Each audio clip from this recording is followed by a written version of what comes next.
Hi everyone, this is Dr. Windsor. Thank you so much for joining my lecture on Pharmacology Mathematics.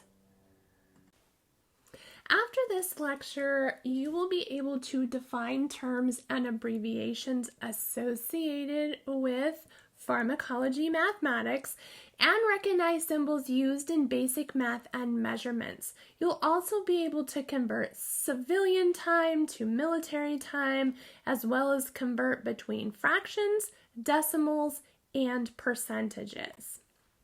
In addition, you will come away with the ability to distinguish between ratios and proportions and be able to solve equations using both.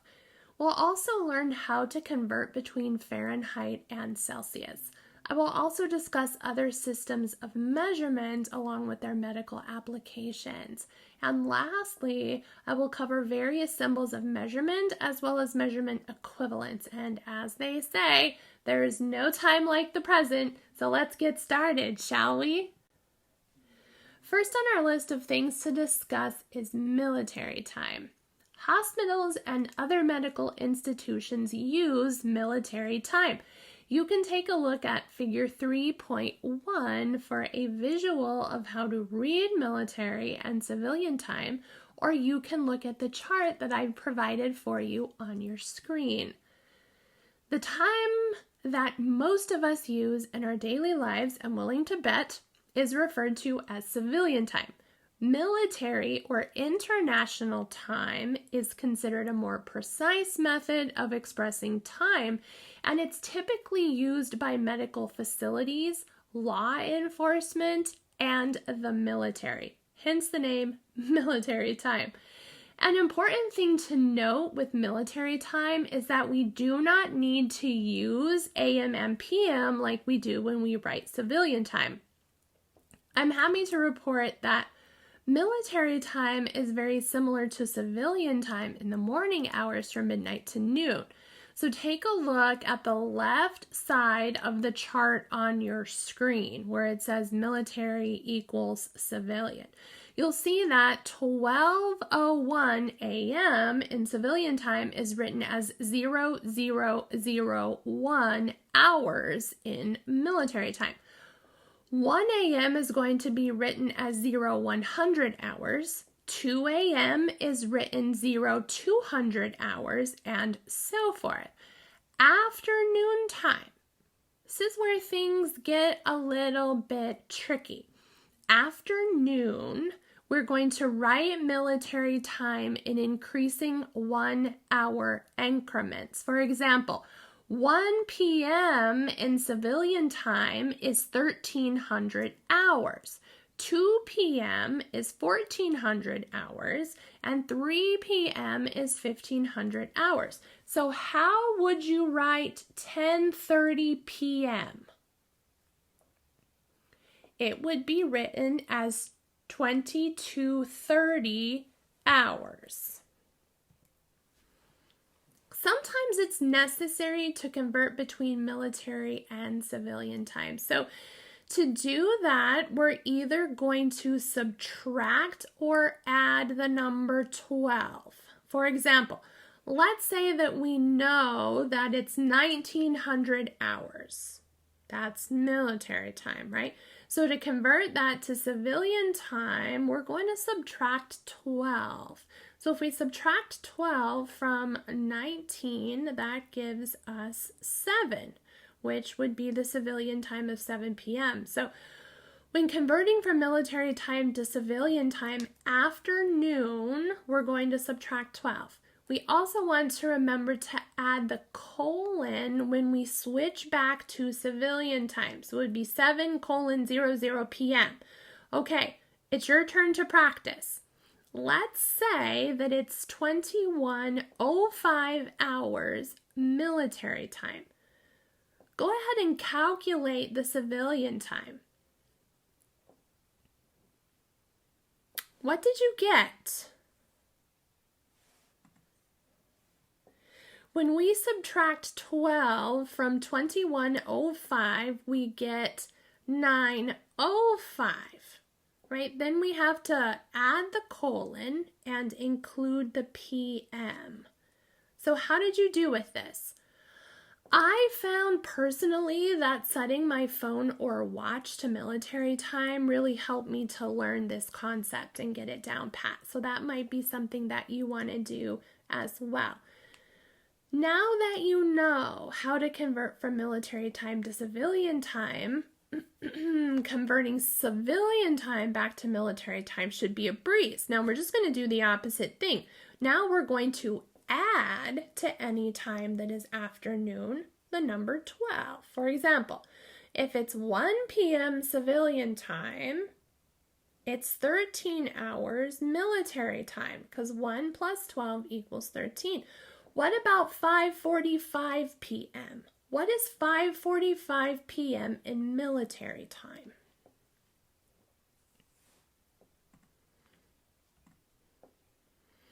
$5:45 in military time is 17:45 hours. So what we did was we added the 12, we dropped the colon, right? And that gave us 17:45.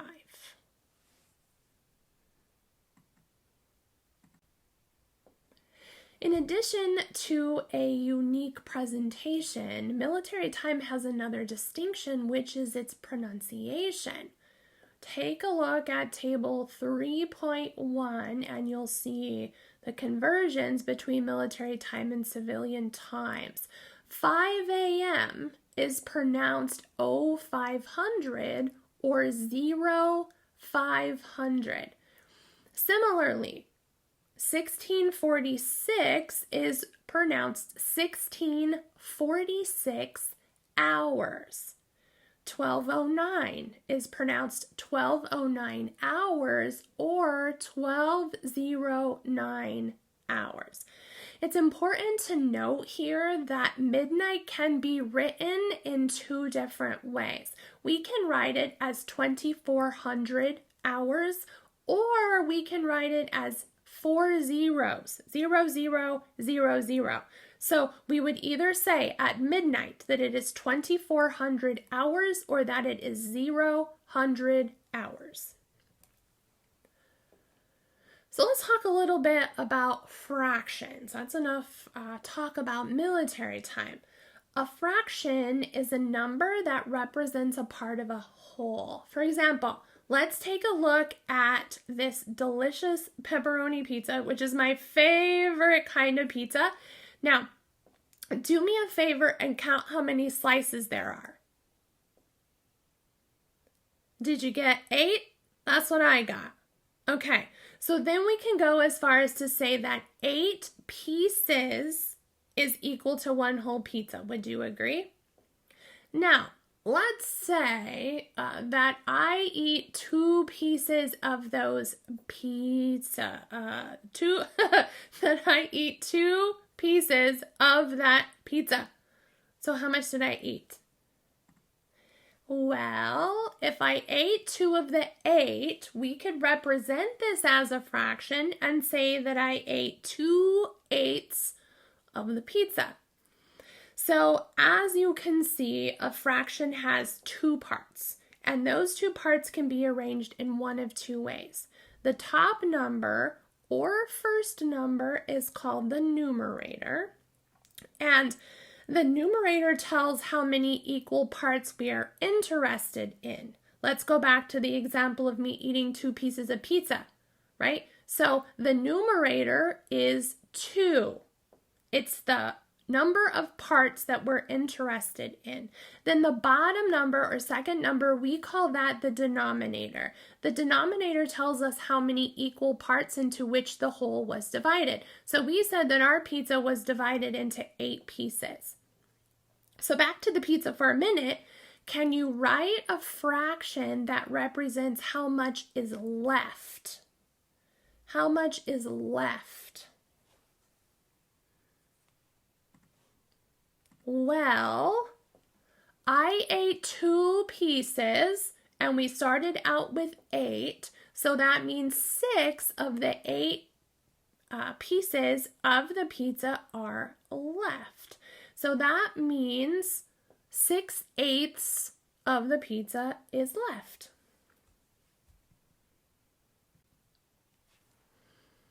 It's easy schmeezy to add or subtract fractions when the denominators are the same. So here's an example of 2/5 plus 1/5. We simply keep the denominator. We just scoot that guy all the way over to the right side, which is the bottom number, remember? And then we add the two top numbers. So we keep the 5, and then we add 2 plus 1, and that gives us 3. So our answer, 2/5 plus 1/5 equals 3/5. So I ate, let's say we had a pie, and it was cut into 5 pieces. I ate 2 pieces, and somebody else ate 1 piece. So 3/5 of the pizza, of the pie, pizza on my brain, were eaten. So now I want you to try. Go ahead and add 1/8 and 5/8 and see what you get.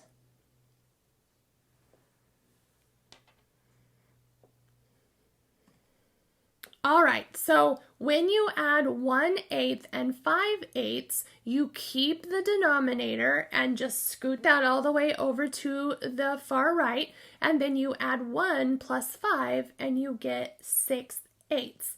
Now, I want to talk about reducing fractions. We always want to reduce fractions to the lowest terms. So take a look at 6/8. And then ask yourself, is there a number that would divide evenly into both the top and bottom numbers? I came up with the number 2. 2 will divide evenly into both 6 and 8. So when we perform this operation, we get a reduced fraction of 3/4. When we add or subtract fractions with denominators that are not the same, we first need to convert the fractions so that they have a lowest common denominator. Then we're going to add or subtract the numerators, just like we did before. So let's look at 1/2 and 1/3. Then ask yourself, what is the lowest number that both of those denominators will divide into evenly? Well, the lowest number that I came up with is 6. 2 will go into 6 evenly, and 3 will go into 6 evenly, right? So let's focus on 1/2 first. This is what I do. I ask myself, what times 2 equals 6? That's 3, right? 3 times 2 equals 6. So whatever you do to the bottom, right, we multiplied 2 times 3. We have to multiply the numerator by 3. So 3 times 1 equals 3, right? So our new fraction is 3/6. Now let's look at 1/3. What times 3 equals 6? That's 2, right? So if we multiplied the bottom by 2, what do we got to do to the top, right? We have to multiply the numerator by 2. So 2 times 1 equals 2. So our new fraction is 2/6. So now it's really simple for us to go ahead and add them together. We just scoot the denominator all the way over to the far right. We add 3 and 2, and we get 5. So our answer is 5/6. Now, before you move on, ask yourself, is this can this be reduced? And no, it cannot. There is not a whole number that divides into both of them equally, so we know that it is reduced as low as it can go. A mixed number is a combination of a whole number with a fraction. And to add mixed numbers, which you're going to look at here in a minute, we have to convert them to improper fractions. Then we find the lowest common denominator, add or subtract, and then we need to reduce if necessary. So Mixed numbers are a variation on the theme of adding and subtracting fractions. And a mixed number, a improper fraction is just a fraction where the numerator is bigger than the denominator.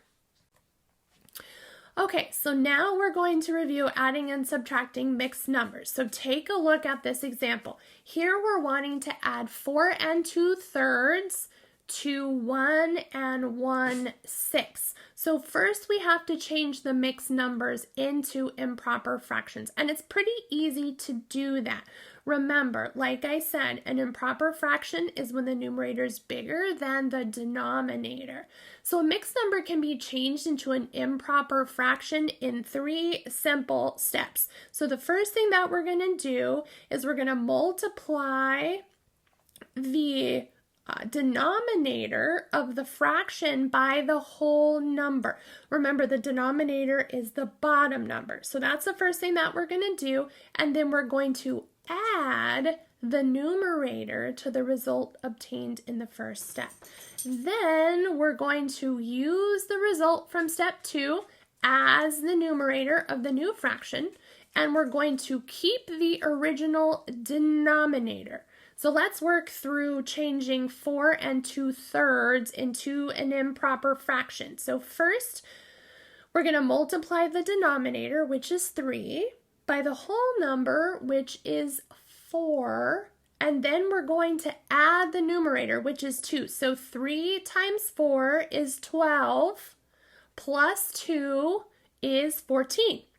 So we're going to keep the original denominator and put 14 in place of the numerator. So you can see I circled it in green for you. 14/3 is the new improper fraction. So then we're going to do the same thing to 1 1/6. We're going to multiply the denominator, which is 6, by the whole number, which is 1. So 6 times 1 is 6. And then we're going to add the numerator, which is 1. So 6 times 1 is 6, plus 1 is 7.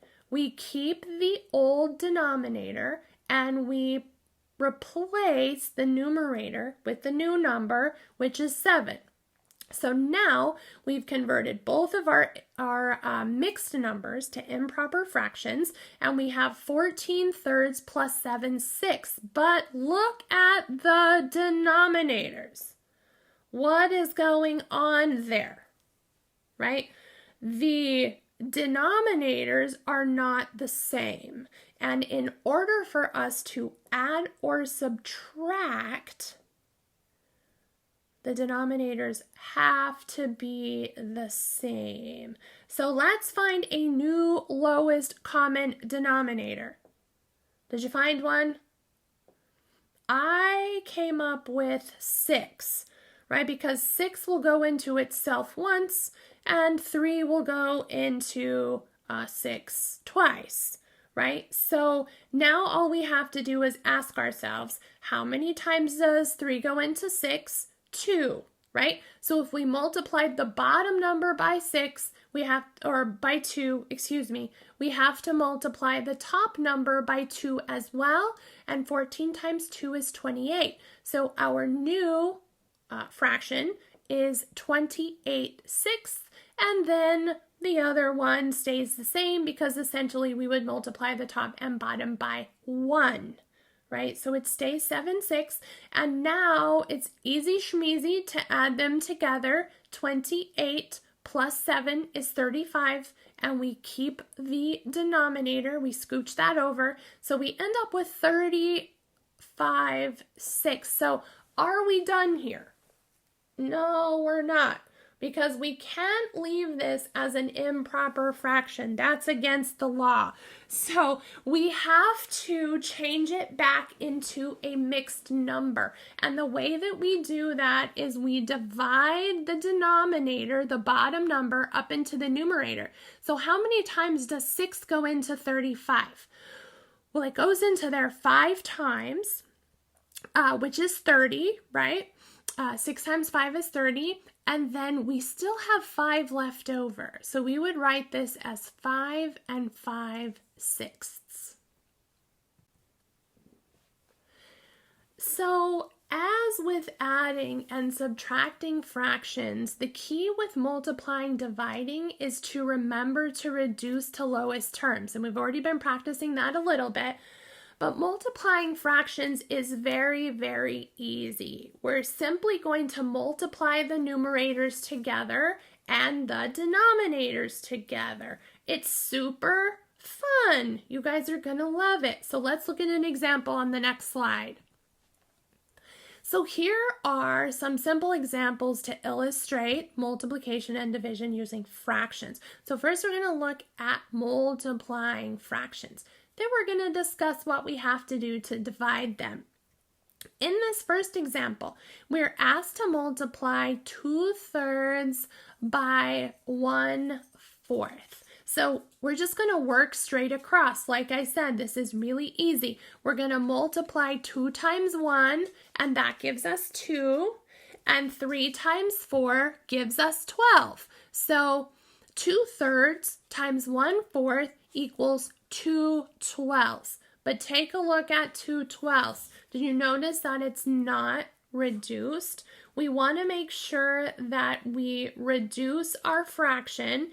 And if we look at that, we can see that 2 will go into both the numerator and the denominator evenly. So 2 divided by 2 is 1, and 12 divided by 2 is 6. And so our best answer is 1/6.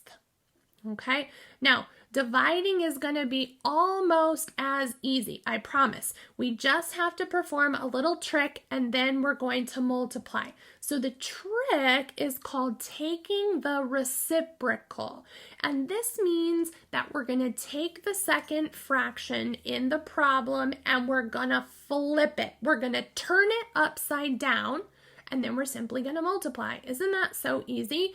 So let's look at the example. We have 1/3 divided by 3/8. So the first thing that we're going to do is we're going to take the reciprocal of 3/8, which means we're going to flip it upside down and we're going to change the sign to multiplication. So now it's super easy. We just multiply straight across. 1 times 8 gives us 8. 3 times 3 gives us 9. We do a quick check to look to make sure that it is reduced and there is nothing else that we can do. So our final answer is 8/9. Now let's talk a bit about decimals because they're next on our list of fun and amazing things to talk about.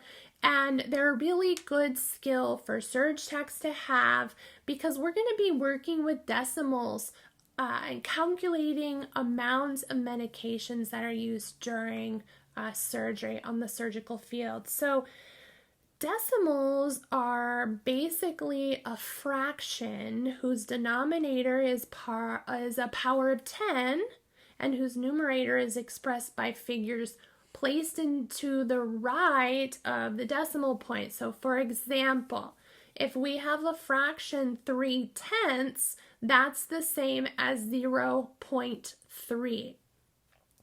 When we write decimals, we place digits into place value columns that are going to be separated by a decimal point, and then we read it in sequence from left to right as multiples of decreasing powers of 10. So take a look at the diagram on the right side of your screen. We're probably most familiar with the places to the left of the decimal point. Do you see it? The red decimal point. So everything on the left is whole numbers, billions, 100 millions, 10 millions, millions, 100,000s, 10,000s, thousands, hundreds, tens, ones. We're probably really familiar with that, but we also are familiar with money, right? So if we have $10.50, right, that's essentially a decimal. So notice after the decimal point, places are going to be referred to a little bit differently. The tenths, hundreds, thousands, 10 thousandths, and so on. So when we write decimals, the whole numbers are going to be placed to the left of the decimal point, and the fraction of the whole is going to be placed to the right of the decimal point, right? So if we have $10.50, that's essentially saying we have $10 and 1/2 of another dollar, right? All right, so let's take the example, like if we have 3 and 7/100ths, right? If we have 3 and 7/100ths, that's the same as saying we have 3.07. Find the hundredths. See that it's 2 places after the decimal point, right? That's the hundredths place. So wherever the number ends, that's what we're going to, that's the word that we're going to add to it, right? So let's consider another example. Let's say we have 652.345. So moving from left to right, the 6 is in the hundredths place, the 5 is in the tens place, and the 2 is in the ones place. Then we have the decimal point, right? After the decimal point, we have a 3 that is in the tens place, a 4 that is in the hundredths place, and a 5 that's in the thousandths place. So we would read this as 652 and 345 thousandths. So now let's do a quick review of how to add, subtract, multiply, and divide decimals. First, we're going to review the operations of addition and subtraction. The decimal point, when we're adding or subtracting, is central when we're performing these actions. And what this means is that we are going to align the decimal points and not the numbers. So take a look at the examples on this slide. Note that adding zeros as a placeholder is going to help with calculations without changing the values. So once we've lined up the decimal points and we've added those zeros for placeholders, we can now easily perform the addition and subtraction like we would any other numbers. Remember to bring your decimal point straight down when you're adding and subtracting. It's also important to be able to perform these calculations without a calculator, because you're not going to have access to a sterile calculator in the OR. So we need to be able to do this manually. Also, when you take your certification exam, you will not be given a calculator, and there may be some calculations that you have to do. Moving on to multiplication of decimals. This is really kind of a two-part thing that we're doing here. First, we want to just multiply, and we're going to forget about the decimals. We're just going to multiply. We're going to line up the numbers, as you can see them lined up here, and then you will just multiply as normal. When you get done adding everything up, you're going to go back and look at how many decimal places there are to the right of each decimal point. So if you look at the numbers circled in red in the example here, you'll see that there are 3 places, right? We have 2 in the first number, and we have 1 in the second number. So now we're going to go down to our answer, and we're going to start at the far right, and we're going to move the decimal point 3 places. And then we're going to put that decimal point in there, and you can see that circled in the green. So the final answer becomes 373 and 524 thousandths. So I'm going to finish up the discussion about decimals by quickly reviewing how to divide them. Remember, when we divide two numbers, the number that's being divided is the dividend, whereas the number by which we divide is called the divisor. And then lastly, the answer is going to be referred to as the quotient. So let's say we want to know, without using our calculator, what is 13.75 divided by 5.5. So to start, we're going to set up a division problem. And you can see that in that first little oval and the image here on your screen, 5.5, and then the little sideways L divided into 13.75, right? That's how we always set it up. So the next thing that we need to do is, if there is a decimal point in the divisor, the number that we are dividing by, we need to get rid of that. So we're going to move the decimal point until we have a whole number. So in this case, we're going to move the decimal point once to the right to give us 55. Now, because we did that to the divisor, we also have to do that to the dividend. So the dividend is going to become 137.5.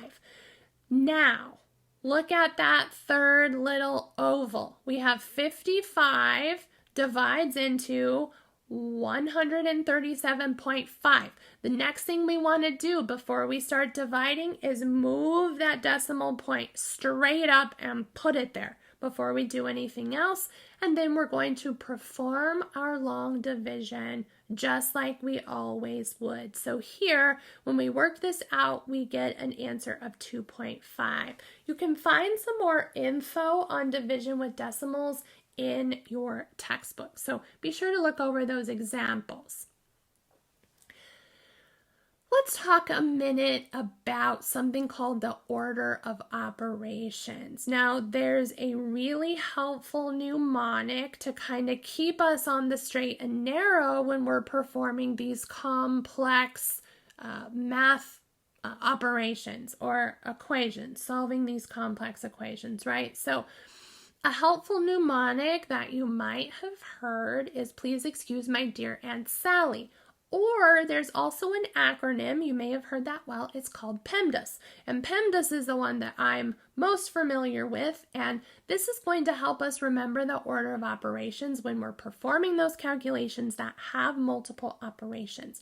The P in PEMDAS is the first thing that you should look for. It stands for parentheses. So if your equation has parentheses, you want to address those first. Then look for exponents. If your equation has exponents, address those next. If it doesn't, move on to multiply, then divide, then add, then lastly subtract. If there are any of those things that your equation doesn't have, you just move on to the next one. But you always want to solve equations in this order of parentheses first, then exponents, then multiply, then divide, then add, then subtract. All right.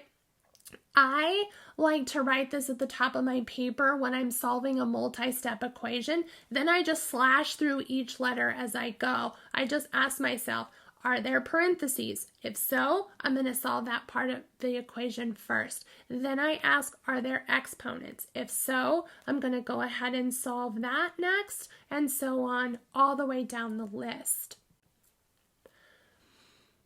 So now a bit about percentages. Percentages are really special types of fractions, and this just basically means when we see a percent that it's something per every 100. So if we're going to write a percentage as a fraction, the denominator, that bottom number, is always going to be 100.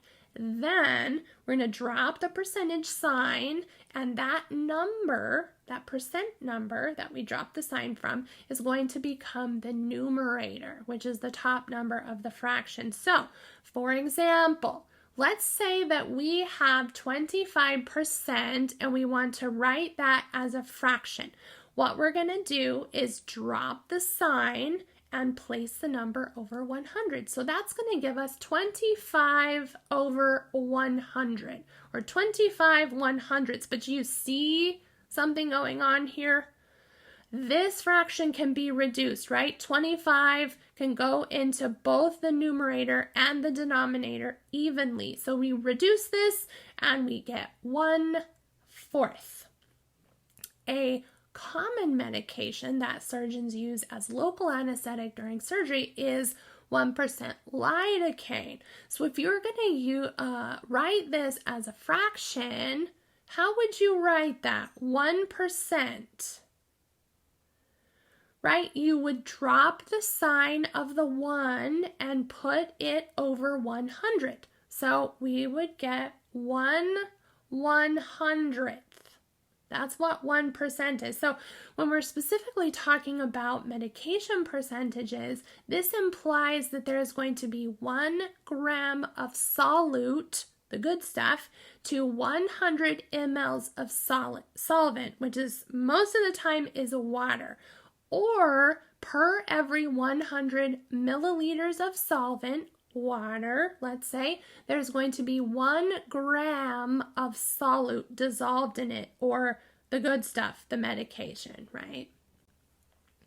So now that we know how to convert percentages to fractions, let's say that we want to convert the fraction to a decimal. So we can do this by simply dividing the numerator, which is the top number of the fraction, by the denominator, which is that bottom number.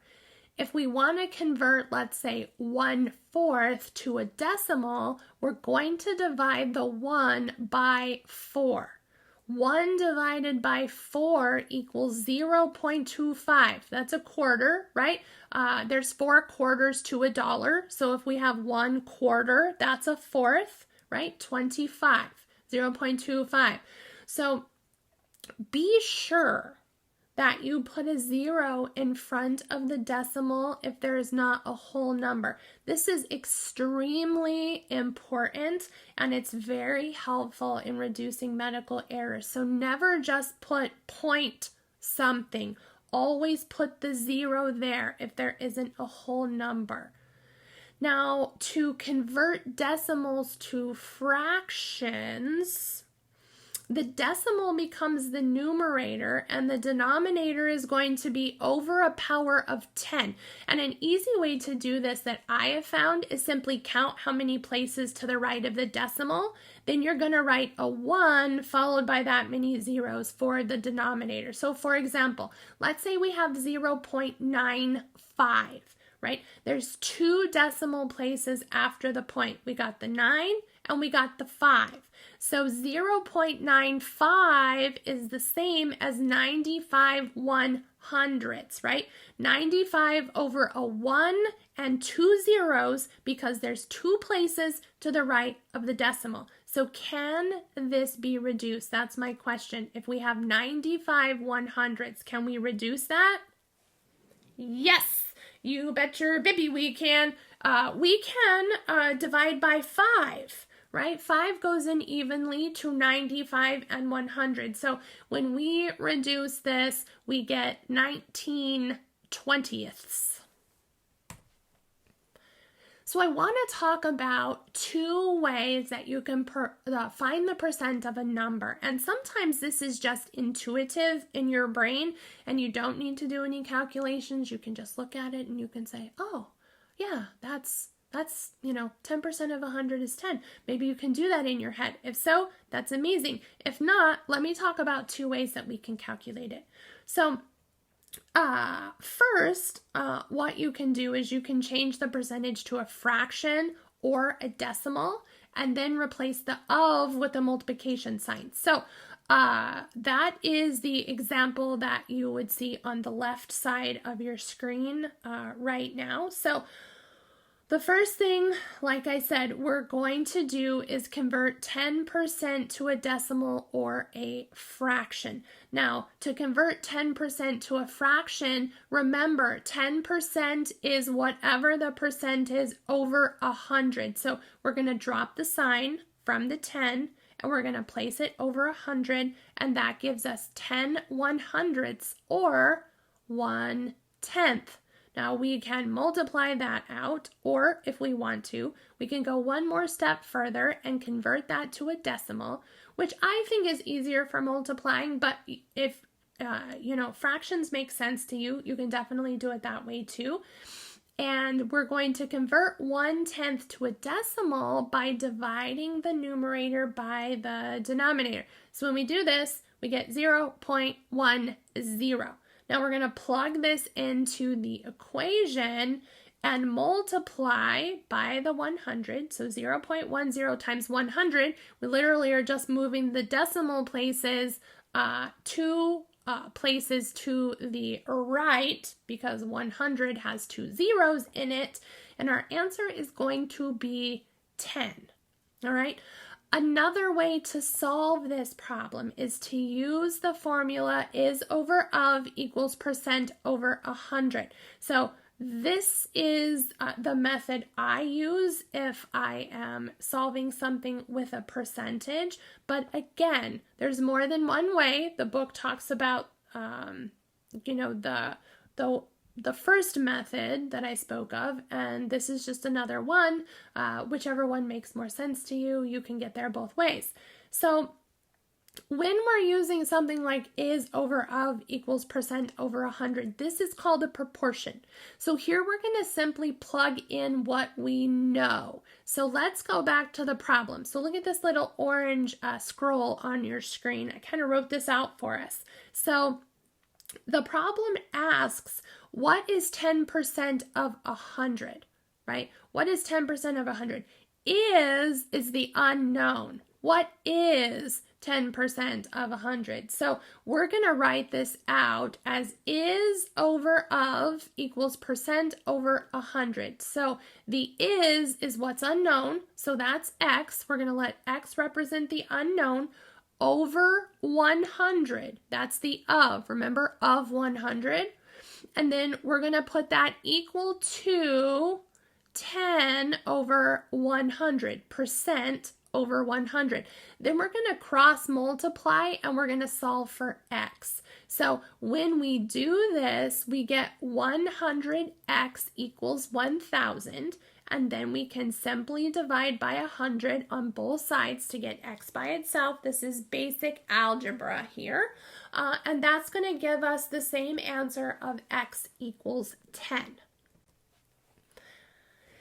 So it's a good segue into ratios and proportions. Now, ratios and proportions have a special mathematical relationship.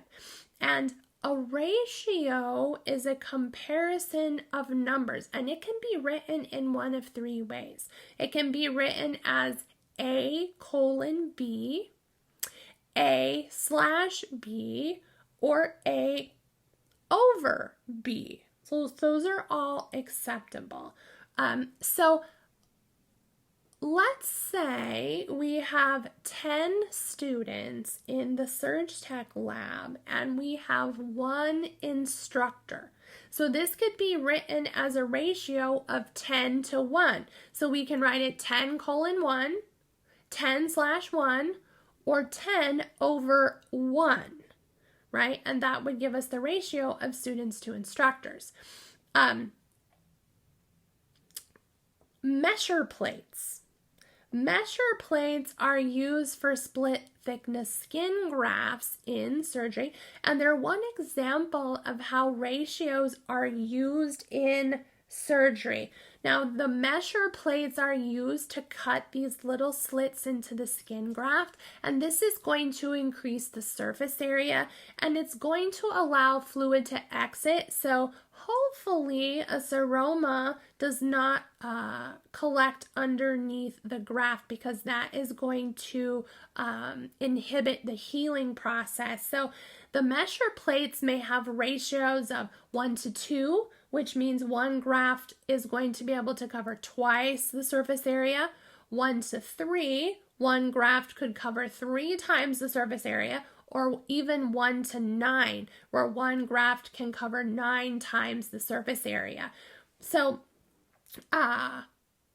that's kind of a couple examples of how ratios are used in surgery. Now, proportions. A proportion is a statement of equality between two ratios. So we have two ratios and we're putting an equal sign. So, it would kind of be like saying 1/3 is equal to 2/6, right? That would be a proportion. So proportions can be helpful when we are solving for unknowns, and they can also be written in one of three ways, like you see here on your screen. Ratios and proportions, like I said, can be used to calculate quantities of medication because strength is a ratio. Remember, strength is a ratio, and it's expressed as units of substance per unit of volume. So think back to my example of the 1% lidocaine. Here, the ratio is 1 gram of substance per 100 mLs of solvent. Proportions are particularly helpful, like I said, when there's something that we don't know. And that's something that we don't know, when we write out our equation, we're going to put an X for the thing that we don't know. So X is going to represent the unknown. So here we have a proportion, and it's 2/3 equals X over 9. Right? So here, the 3 and the X are what the book refers to as the extremes, and the 2 and the 9 are referred to as the means. So we're going to start by cross-multiplying the extremes, which are 3 and X. Then we're going to multiply the means, which is 2 and 9. And when we do that, this is what our new equation looks like. Remember, 3 times X, it is 3X, and 2 times 9 is 18. So what do we do next? Well, next, we have to get the X all by itself because it does not play well with others. So what we're going to do is we're going to divide both sides of the equation by X because we have to get X by itself, and what we do on one side of the equals, we must do on the other side of the equals as well. So we're going to divide both sides by 3. And when we do that, we're going to come up with X equals 6 because 3 divided into 3X leaves us with 1X, right? And the 1, we just really don't write that. And 3 goes into 18 6 times, and so our answer is going to be X equals 6. One way that you can check your work is you can put this 6 back into the equation and go through the same exact steps, and you should get the same answer on both sides of the equation. That's one way that you can check your work. So we can use these same principles when we need to calculate the quantities of medication. So let's go through a quick example. Let's say Dr. Thompson prescribed 50 milligrams of Demerol for the patient, and the anesthesia care provider has 100 milligrams per ml. So what we need to know, what the anesthesia care provider needs to know as well, is how much do we give? What amount of solution is needed? So when we write this, we want to make sure, we're going to do it using a proportion, right? But we want to make sure that we keep our units consistent across the equals. If we don't, that's going to screw us up. So how I always start these problems is with writing 2 lines and an equal sign in between. Then I'm going to add my units. So we're talking milligrams to milliliters. So you can see how I kept milligrams on the top across the equation and the milliliters on the bottom across the equation, right? If you were to put milliliters on top and milligrams on the bottom, that is fine. But they both need to be the same on the top and they both need to be the same on the bottom. So now I'm going to plug in what I know, right? We know that the anesthesia care provider has 100 milligrams per 1 ml of Demerol, right? And we also know that the doctor said, give the patient 50 milligrams. So what we don't know is how much solution we need to give. So we're going to put an X there because that is our unknown. So now we're going to go ahead and solve for X. We're going to cross multiply 100 by X and we get 100X. And then we're going to cross multiply 50 and 1 and we get 50. Now, what do we have to do next? Next, we're going to have to get X by itself. And the way that we do that is by dividing each side by 100. And when we do that, we get X equals 0.5 mLs or 1/2 ml. So now we know that this strength of medication that the anesthesiologist has, we need to give 1/2 ml to give a dose of 50 milligrams. I hope that was helpful. Next, we're going to learn how to convert Fahrenheit to Celsius and Celsius to Fahrenheit. It's going to be super fun.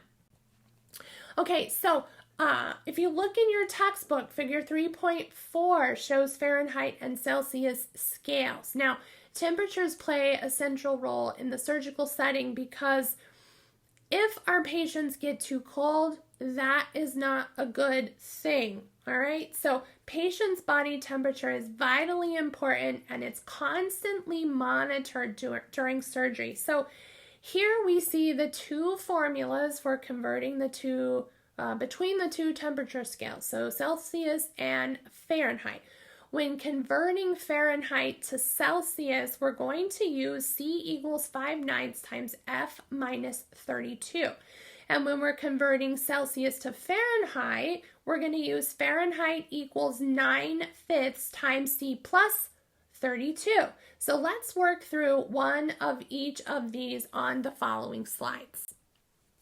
First, let's practice converting Celsius to Fahrenheit. Let's say that we know the temperature in Celsius is 20 degrees, and we want to know what is that in Fahrenheit. So we can rewrite this equation as Fahrenheit equals 9/5 times 20, right? We plugged in for the C in the equation plus 32, all right?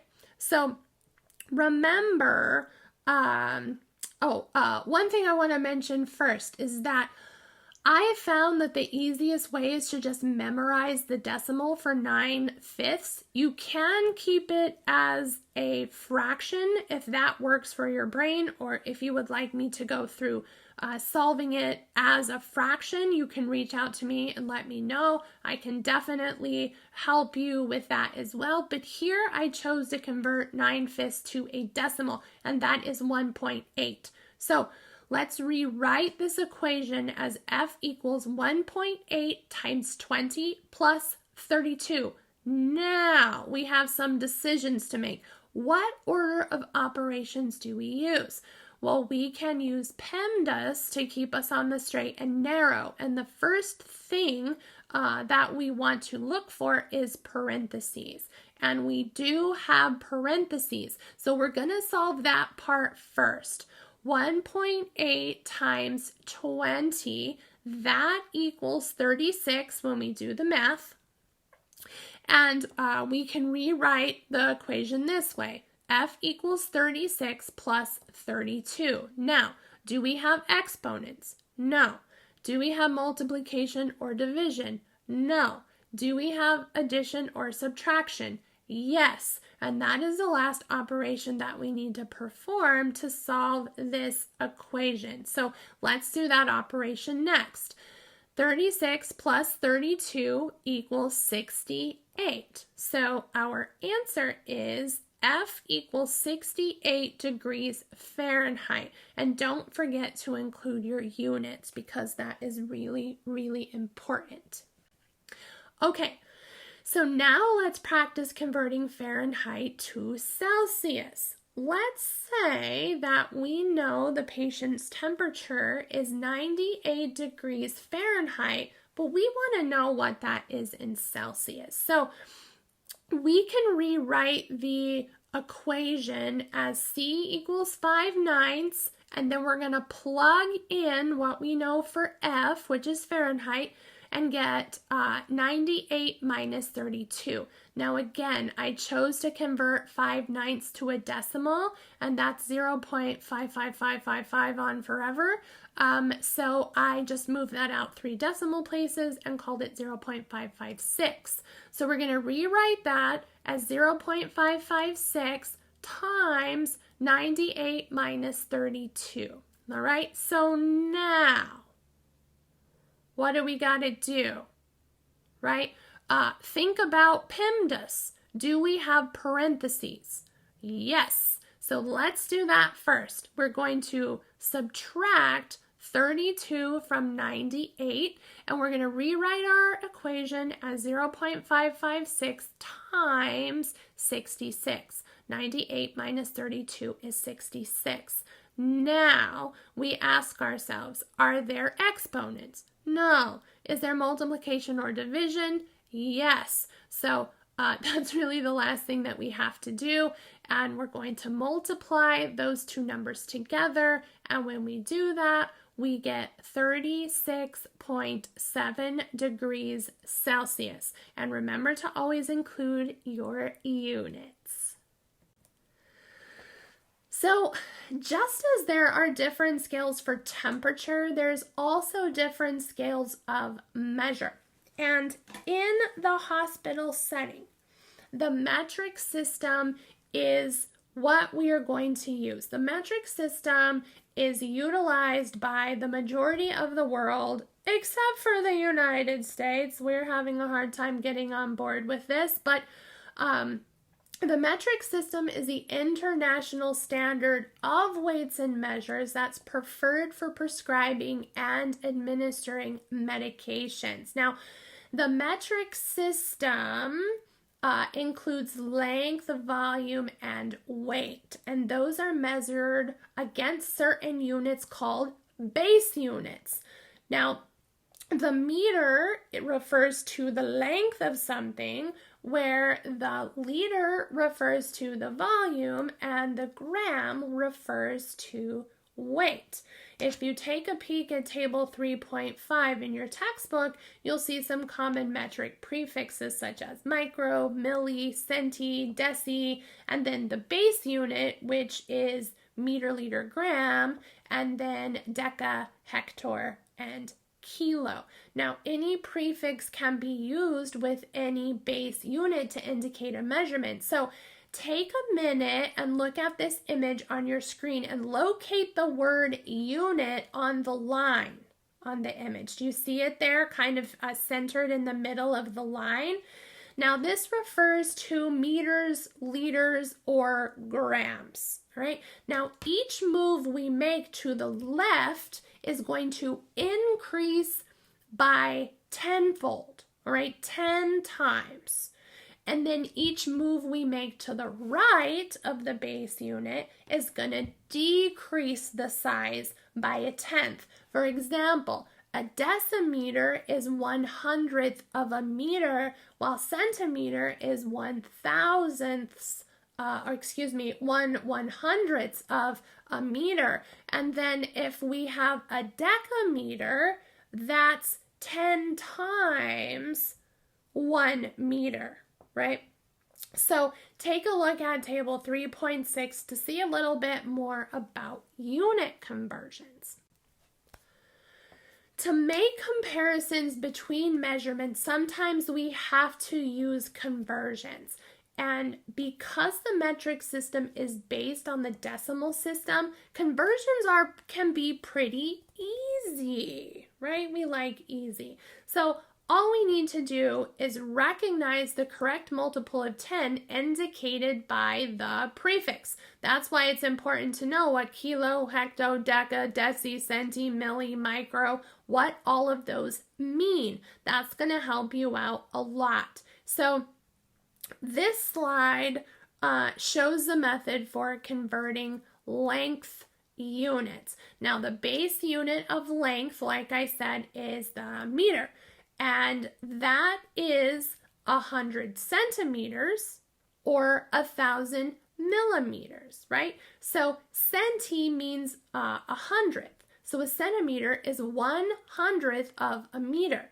The 100th position is 2 places to the right of the decimal point. So 1 centimeter equals 0.01 meters. This can also be written as 1 centimeter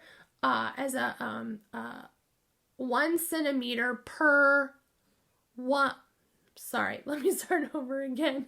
100 centimeters per 1 meter equals 1. It equals a whole, right? So to convert centimeters to millimeters, first find their position on the graph. So do you see centimeters? We're going to convert to millimeters. So how many spots did we jump? It's 1 to the right, right? So 1 centimeter equals 10 millimeters. Now let's talk about volume. This slide shows how to convert volume measurements, and it's pretty much the same, right? The prefix milli, remember it means thousandth, which is represented by the 3rd decimal place to the right of the decimal point. So moving the decimal point 3 spaces to the right converts the base unit liter to milliliters. That means that there is 1,000 milliliters per liter, right? So how many liters are there in 5 milliliters? Or 5,000 milliliters. So find milliliters on the line, right? Find it on the graph. Did you find it? And count how many moves you have to go to the left to find the base unit. Well, that's 3 moves, right? So imagine that there's a decimal point at the end of 5,000 and you're going to move it 3 jumps to the left. That leaves us with 5,000 milliliters equals 5 liters. So there's also a way to convert metric weights, and remember we said that is the gram. So let's take for example the prefix kilo. So kg is the abbreviation for kilogram.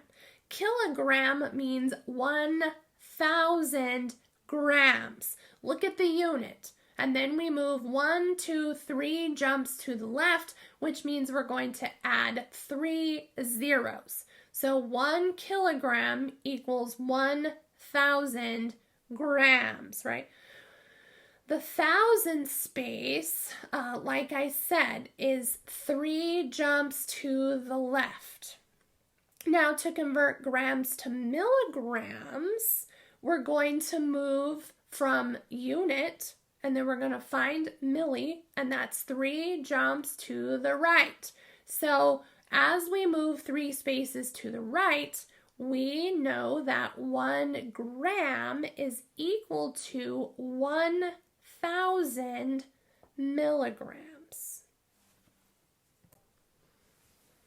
So the metric system, like I said, is the most common system of measure, but there are other ones, and the surgical tech must know how to convert equivalents between these systems so that we can calculate measurements and perform conversions correctly. The apothecary system is an example of another system of weights and measures, and we don't really use it anymore today. At one time, it was used for writing medication orders in like ancient Greece and Rome during the Middle Ages. And it was based upon everyday items such as a grain. If you take a look at box 3.1 in your textbook, you'll see some more common measurement, equivalents, and approximate conversions. And it wouldn't be a bad idea to memorize these conversions. Let's talk about the household system. The household system is another system of measurement, and it's seldom used in the hospital setting, so we're seldomly going to use it at work. But it can be a good reference point because most of us know what these household measurements are, and it is commonly used in over-the-counter medications and recipes. But like I said, it's not used in surgery because it is not very accurate. The metric system is much more accurate, but it is familiar to the public, so it can be used to compare amounts to those in the metric system. Like, for example, let's say that a medication says that, the parent needs to give their baby 5 mLs of the cough syrup, let's say. A good comparison, right, would be to say to give them a teaspoon of cough medicine because 1 teaspoon is equivalent to 5 mLs. Remember, an ml and a cc are the same thing, but we typically don't use cc any longer. Similarly, 1 tablespoon is equal to 3 teaspoons, so 3 times 5, right? 5 mLs in a teaspoon is 15 mLs, and so on and so forth. You can see on this little common household measurements chart that I put up here for you. Medications may also be measured by units, millunits, and milliequivalents. A common drug measured in units is insulin, and also another one is heparin. The international unit is abbreviated IU, and it's commonly used to measure the potency of vitamins and chemicals. Now, the milliunit, MU, which is 1/1000th of a unit, is used for dosages of various antibiotics, and Pitocin is another example. Remember, Pitocin is a drug given to induce labor. Lastly, milliequivalent, or MEQ, is 1/1000th of a chemical equivalent, and it's used to measure predominantly electrolytes. Think back to anatomy and physiology. Electrolytes are essential for metabolic activities in the body and for normal function of body cells. Some common electrolytes include things like sodium, calcium, potassium, chloride, phosphate, and magnesium. In addition to that, potassium chloride is commonly given to patients, which facilitates nerve function, cardiac rhythm, and fluid balance. Now, don't forget to familiarize yourself with the symbols of measurement that are listed in Table 3.7. So that does it for our review of Pharmacology Mathematics. Wasn't that a blast? As always, I appreciate your time and I thank you for listening. I greatly respect your dedication to the pursuit of becoming the best surgical technologist that you can possibly be. I thank you, and most of all, your patients thank you. See you next time. Take care.